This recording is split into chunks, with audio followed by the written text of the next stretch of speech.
Hi, my name is Jake Mastronardi. I'm 24 years old and I have autism. The reason why I wanted to do this video is so that I can share with you my challenges I had faced when because of my autism and to inspire you. Having autism is an emotional roller coaster ride with ups and downs. I was diagnosed with autism when I was 2.5 years old, but my autism does not define me, although it does present me with very unique challenges that I have to face and overcome. And I know the challenges a parent faces when dealing with an autism diagnosis. My name is Kristine Mastronardi, and I'm also Jake's mom. Our intention is to share with you what worked for us so you can see if it's anything that resonates with you and that you'd like to try for yourself, your family, or even any clients that you may have. We also want you to continue questioning what you know about autism, try out new things, and be open to different possibilities. In 1996, I was just a regular mom who had a beautiful baby boy that I named Jake. Jake was my firstborn, and I knew nothing about autism, but I knew that something was just different about Jake as early as this picture. Imagine this cute little boy sitting in his bouncy seat and me kneeling in front of him. Peekaboo! Peekaboo! Nothing. No response. Peekaboo! That's odd, I would think to myself. I didn't know what it was. I just felt it. Imagine me at a toddler mommy and me class. All the other kids around me, interacting with their parents, bringing them toys, showing them things, pointing. And me, Jake, Jake, Jake, trying to get his attention. Jake just ignored me as he would take little objects, and in this video you'll see just would throw them off the side of this little toy.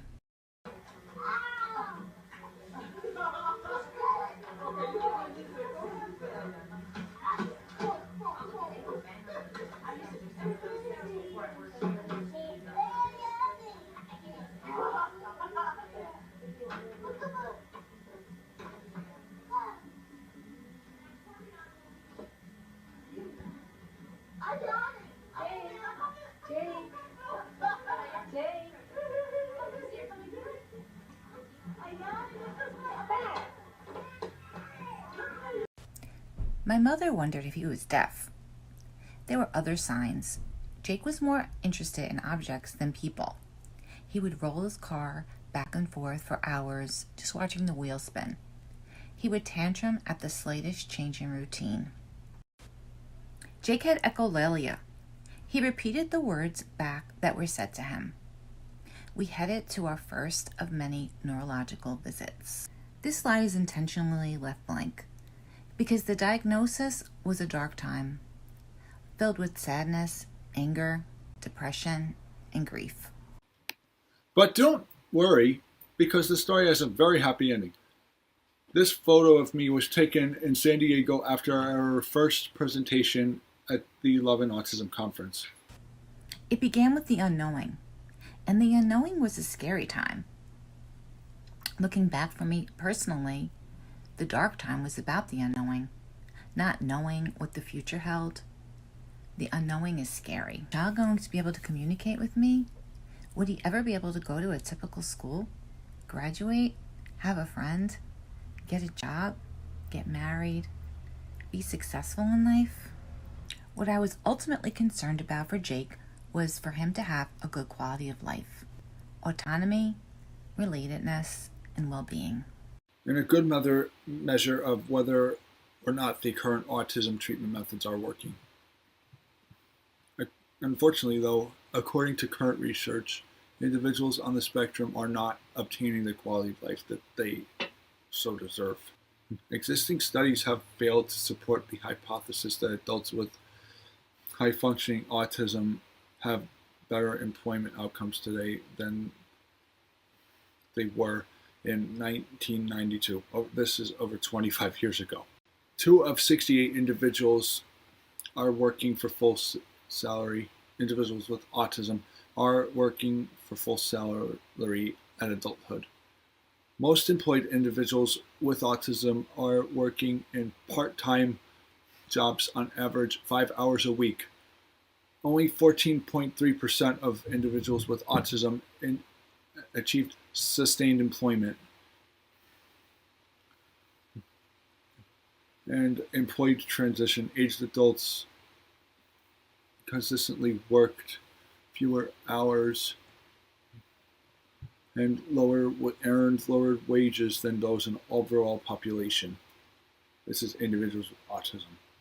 Many adults with autism are living in social isolation, and 66% of a large sample group studied by Cassidy reported that having thoughts of suicidal ideation was common in individuals with autism. A meta-analysis of 10 studies published between 2004 and 2012 showed that the quality of life for individuals with autism was significantly lower compared to people without autism. As a mom, I remember I just wanted Jake to have a friend. It wasn't just Jake's lack of friends that led me to my presentation when he was 9. We were both struggling. I remember at one point I couldn't take him anywhere besides school. He was so inflexible. The slightest change in routine would cause a meltdown. During my free time, I loved to pace back and forth, jump on the trampoline, swing on the swings, and ride my bike in the yard in circles all by myself, because being in my own head was my way of passing the free time that I had in life. This was because I thought that interacting with people was like doing work, like schoolwork, and not relaxing.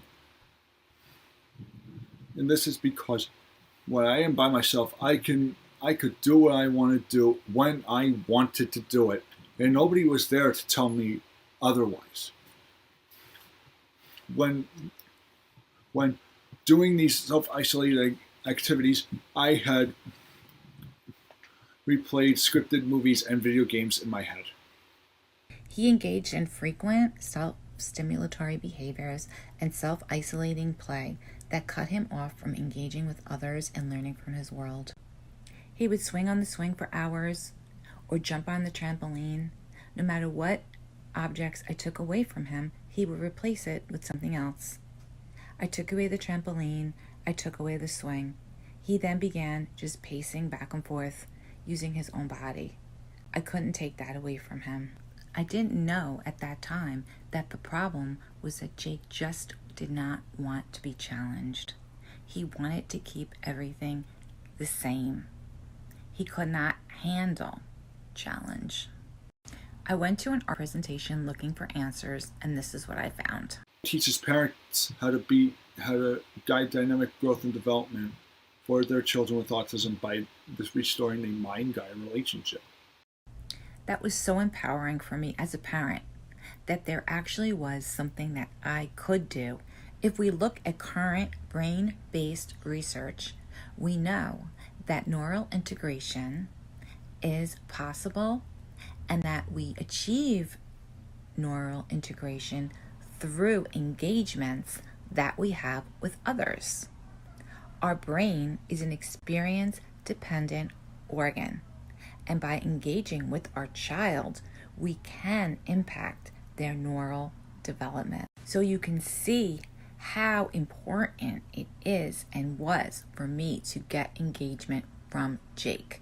I needed to stop the self-isolating behavior that he had grown so accustomed to. Him swinging on the swing for hours, jumping on the trampoline for hours, pacing back and forth for hours. I knew in my heart and soul that this was not helping him. I just didn't know how to stop it. Our mind develops in relationships.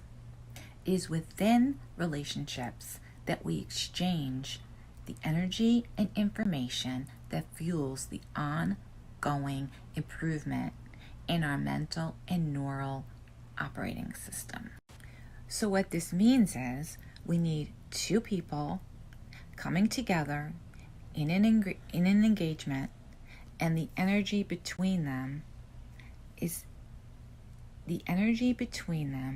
and the experiences that they're having together is creating changes in our brain. We call this engagement the guiding relationship. I, as the parent, guide my apprentice, which is Jake. We have an experience together, an engagement together, where we both are providing the energy and the enthusiasm, and together we are having this back and forth engagement where I, as the guide and the parent, can impact my own child's brain development and neural integration. An empowering piece of information to know as a parent that we can impact our child's brain development. The energy that we need from our child or apprentice is what we call growth seeking or intrinsic motivation. So our child needs to come to this engagement willingly on their own and supply that energy for this engagement to work and take off. We are not saying that you shouldn't teach your children facts. Of course, we all need to acquire what is called static intelligence. This means knowing facts, memorization, following rules and procedures. However, to really obtain a good quality of life, we can all agree that we need to both thrive in dynamic and static environments. We believe our children can develop the capacity for dynamic intelligence and not just the accumulation of facts. Accumulating fact is not going to lead to quality of life. I could easily do math facts or memorize the alphabet, songs, and social scripts. I could follow a visual schedule. I'm even good with directions while driving. But I could not control my emotions. I could not make sense of other people's behavior. I couldn't handle change, and I couldn't come up with multiple solutions for dilemmas that I have in life. So a real life story that I can remember about Jake and his inability to use dynamic intelligence happened when he was in middle school and he got locked out of the house.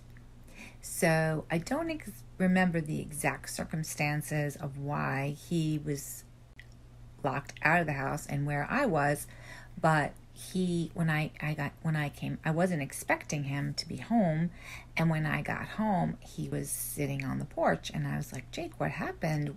Why are you home? And why didn't you call me and let me know you've been locked out of the house?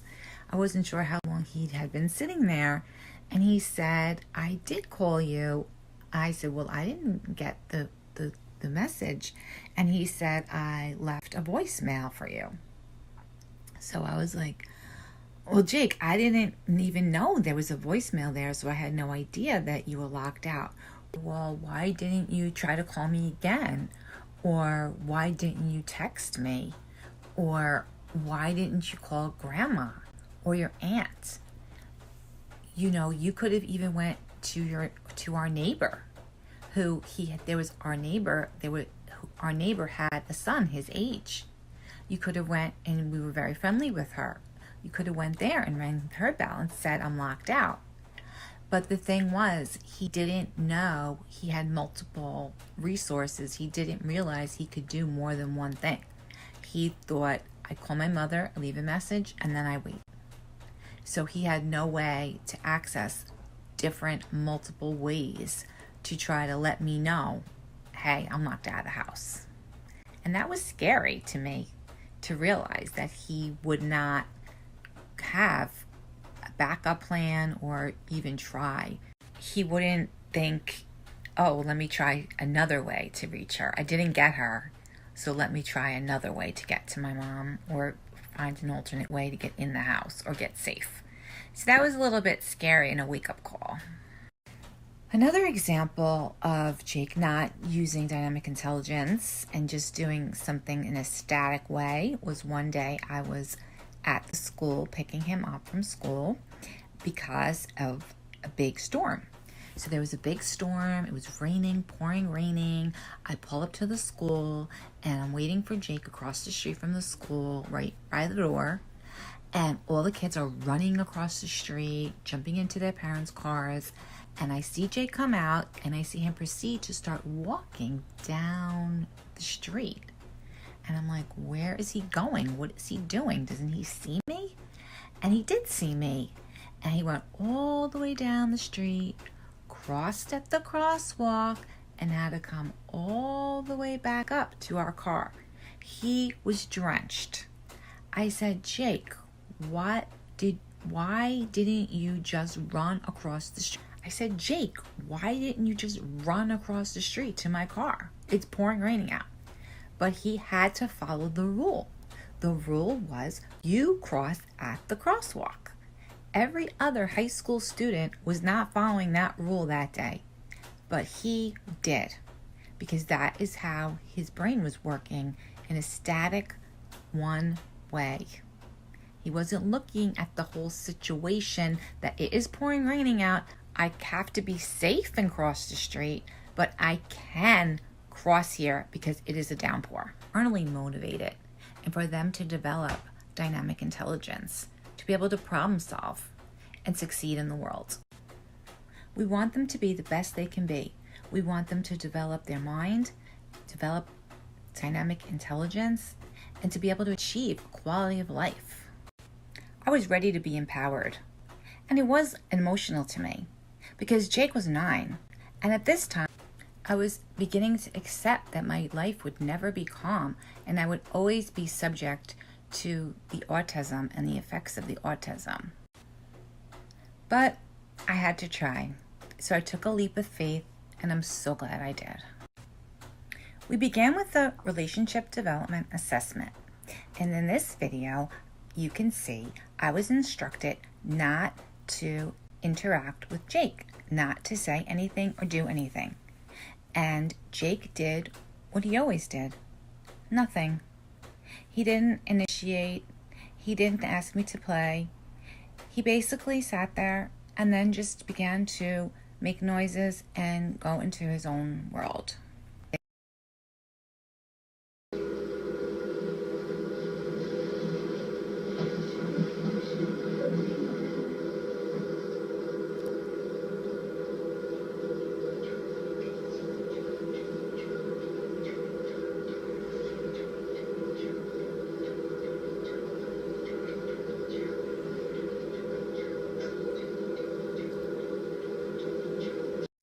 Jake wasn't supplying the energy needed for this relationship, and that was what was missing all of these years. I learned that his drive to maintain stability and avoid challenge disrupted the natural parent-child mind-guiding relationship that is crucial to developing Jake's ability to have dynamic intelligence. When growth-seeking motivation is not activated, there is no energy from the student. This failure to take advantage of growth-promoting activities oftentimes leads to passivity. I loved Jake and Jake loved me, but without his willingness to engage with me, I could not guide his development. The motivation is the key. Without providing the parent with any motivation or desire to engage, there's nothing to guide. In order to successfully guide, you need a feedback system where both partners are engaging, taking actions, and giving each other feedback. It's clear to see in these 2 examples of many that Jake was not engaging willingly. He was not providing the energy. He was not giving me any feedback. So I did not know what to do. In the first example at the preschool, you could hear me in the background calling him, trying to get his attention. He wasn't responding, and he had objects in his hand, so then I began saying, "What's that? What's that?" just trying to grasp at straws for him to say anything to me. In the second example, I'm told not to initiate, and you can see Jake does not initiate on his own, and he basically withdraws into his own mind and his own world. That was what he was used to doing. He did not understand that I was a partner for him. He did not understand that I could be enjoyable to engage with. He did not understand that he could learn anything from me. He did not understand how to initiate contact with me. He was able to do it, and we did learn how to do it eventually, thank God. But at that stage and in his life, he didn't know how to do it, and I didn't know how to get him to do it. So we were at a crossroads that was just making it impossible. And the autism was basically taking over. Come on, my turn.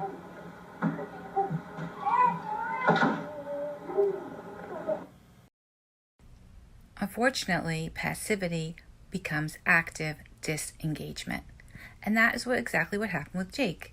His passive behavior, his clinging to sameness, his clinging to stability, his fear of change, his fear of challenge caused him to be avoidant. Inability for Jake to be in a relationship with his parents, with me, caused his passivity and his active disengagement. His active disengagement made him continue to be inflexible, stuck on his routines, cut him off from learning. So we really needed to get that relationship back. It is crucial. He was stuck. I feel like he was stuck in this. And he didn't know how to get himself out, and I didn't know how to get himself out.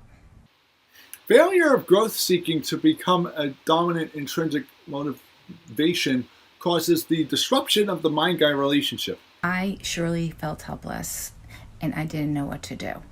Parents react in a variety of ways when faced with this. Some become overly instructional. Some parents, as my husband did, will try to interfere with the child's routine and block them, as my husband did in this example. He blocked Jake from doing his scripting, and that really didn't work. He even would throw pillows at him, which I did not approve of, but he was also desperate and didn't know what to do.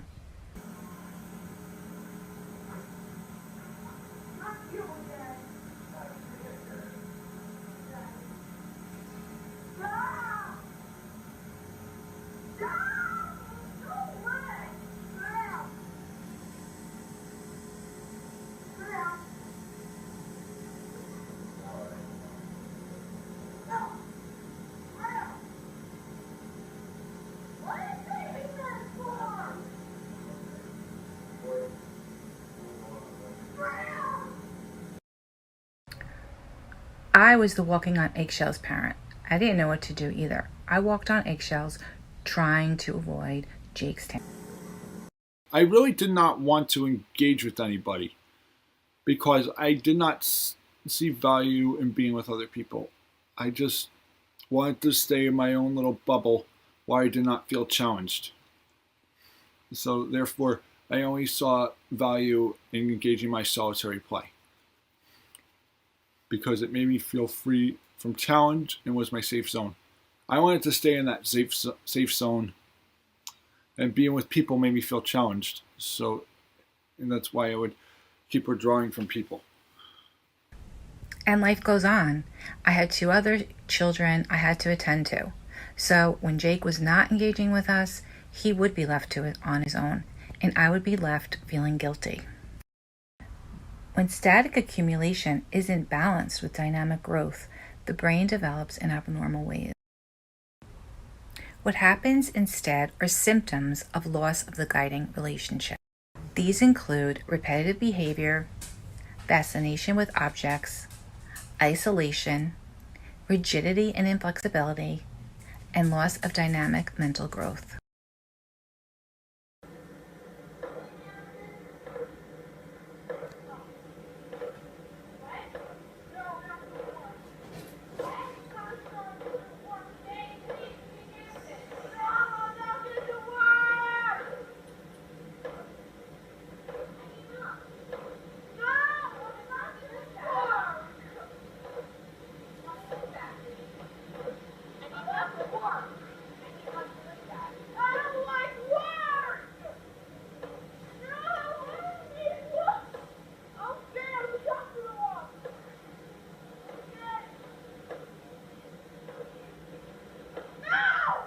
Alex, come here, bud.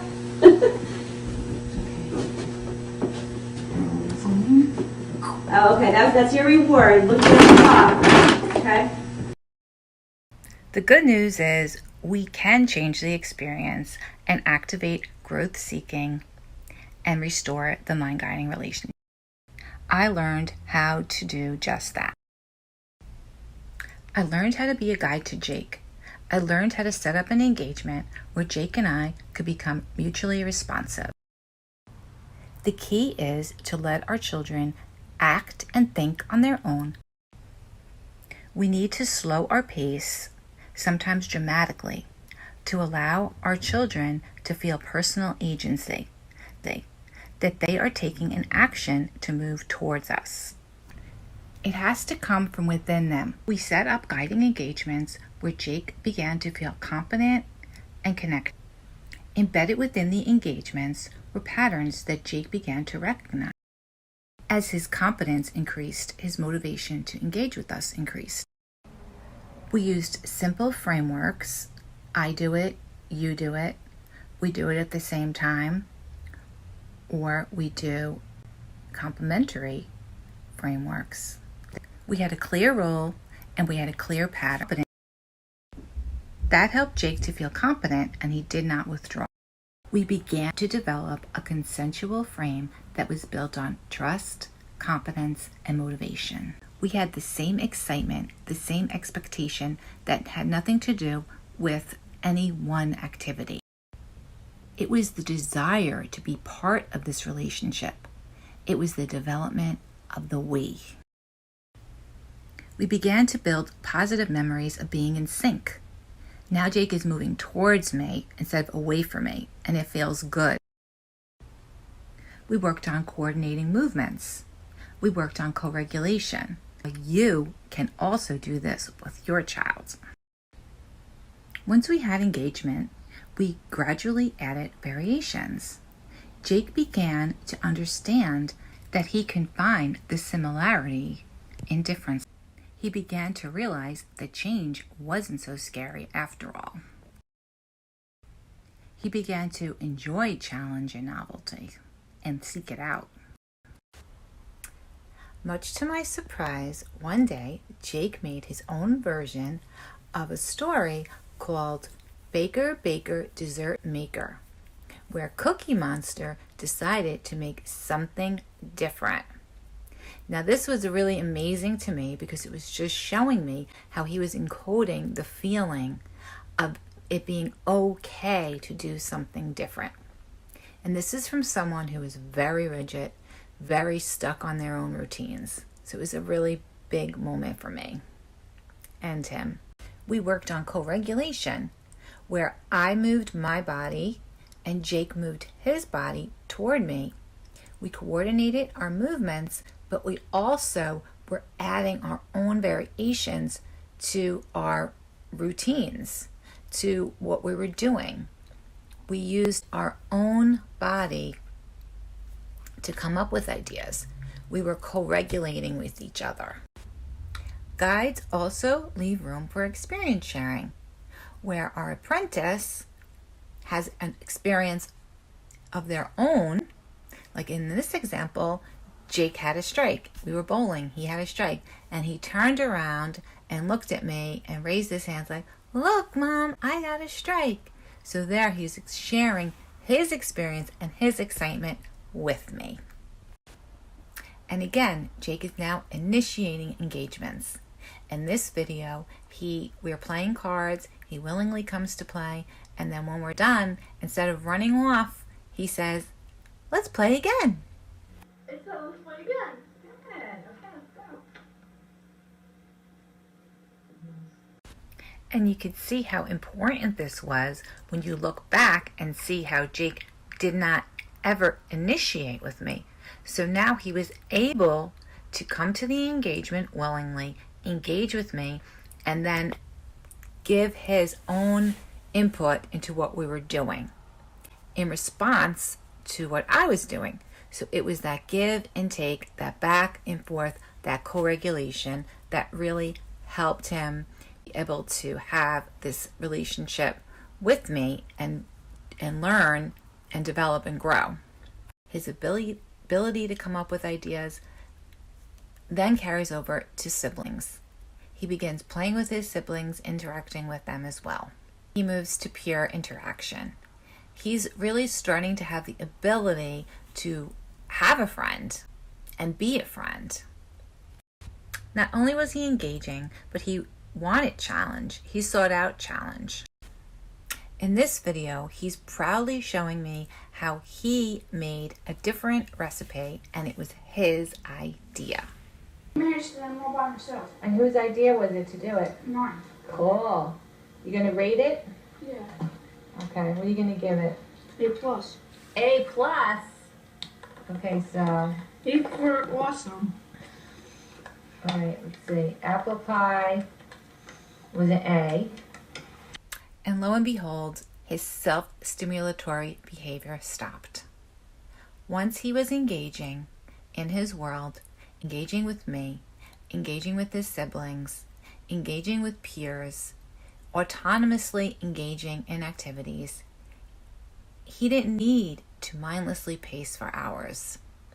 He didn't need to isolate himself. Band, he runs track, he has a best friend. He is doing great. Jake goes to prom, he graduates. So thanks for watching, and remember, if I could do it, you could do it.